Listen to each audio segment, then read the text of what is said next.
Mr. President. Senator from Kansas. Thank you, Mr. President.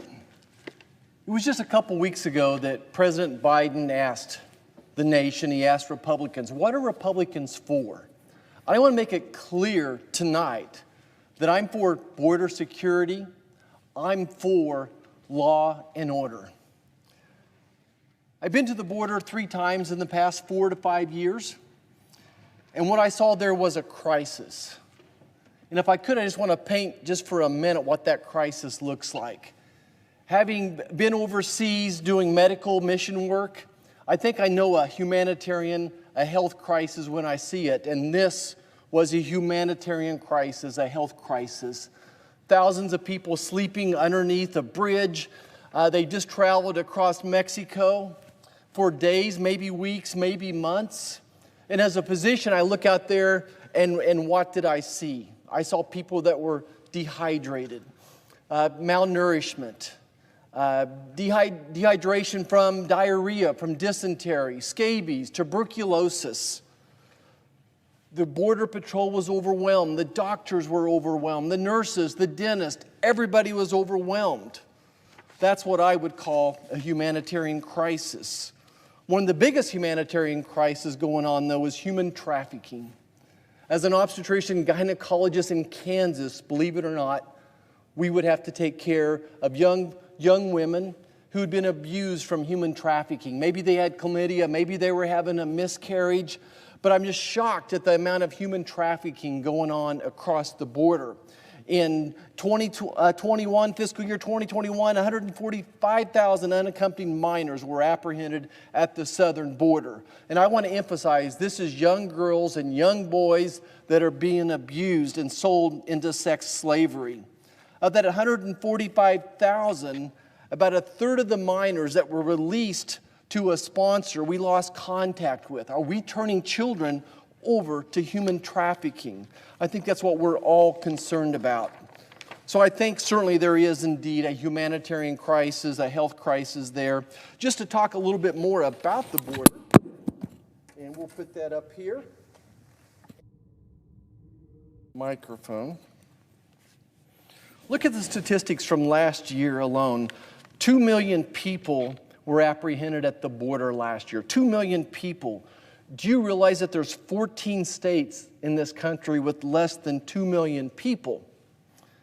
And beyond that, as I spoke with the Border Patrol there, they told me for every person they apprehended, 2 got across the lines.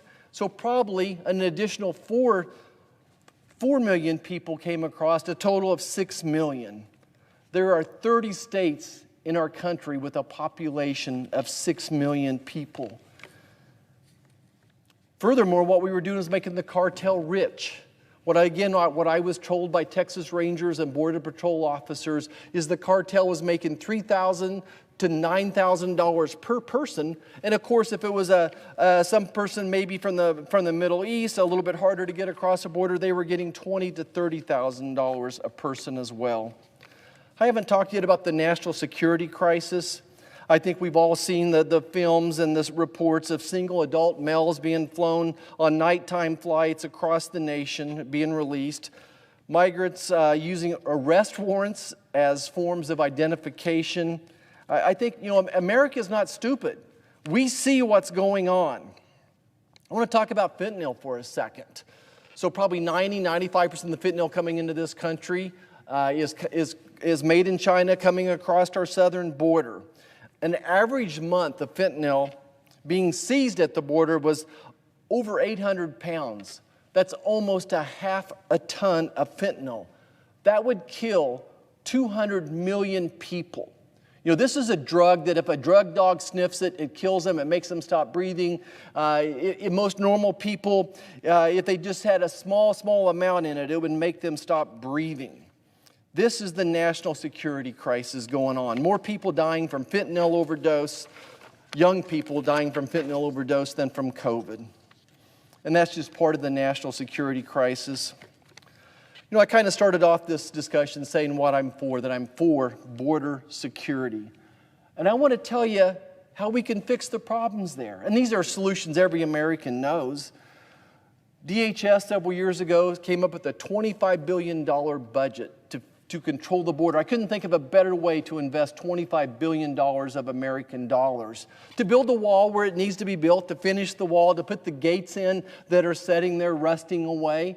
We could start with that. We, of course, need more boots on the ground, more technology, more drug dogs. But $25 billion would significantly improve the situation on the southern border.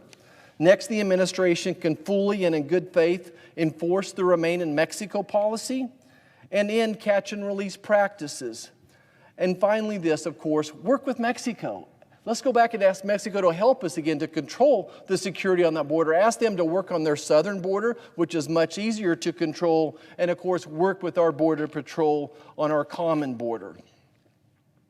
This is a crisis that America sees. Every town hall I do, someone's going to bring it up. Every one of them, without any question, someone's going to ask me. They say, why does President Biden want this crisis? And I mean, well, what do you mean he wants it? They say, well, obviously he wants this crisis because it would be so easy to fix. So if we see the problem, we know the solution. That would be my question for President Biden. Do you have the will to fix this crisis? Thank you, Mr. President. I yield back.